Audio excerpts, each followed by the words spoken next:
আসসালামু আলাইকুম বন্ধুরা, কেমন আছেন? রুটি মেকার আজ রুটি তৈরি করব। এই যে রুটির মেকারটা নিয়েছি এবং ফ্লাক লাগিয়ে নিচ্ছি।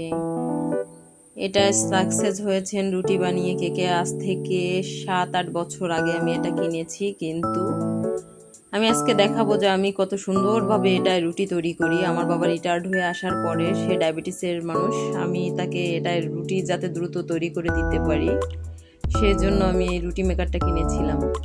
কিন্তু দেখুন এটার রুটির অবস্থা, আমি আজ পর্যন্ত কোনোদিন ভালোভাবে রুটি তৈরি করতে পারিনি এটা দিয়ে। কিন্তু আমি ইউটিউবে দেখেছি অনেক আপুরাই এটা খুব সুন্দরভাবে রুটি তৈরি করছে, কিন্তু আমি পারি নাই। আমার রুটিগুলো জাস্ট এরকমেরই হয়। দেখুন আমি আরও একটি তৈরি করে দেখাচ্ছি। এই যে এরকম হয়েছে। আর এই যে হাতের তৈরি রুটি। ভালো থাকবেন সবাই।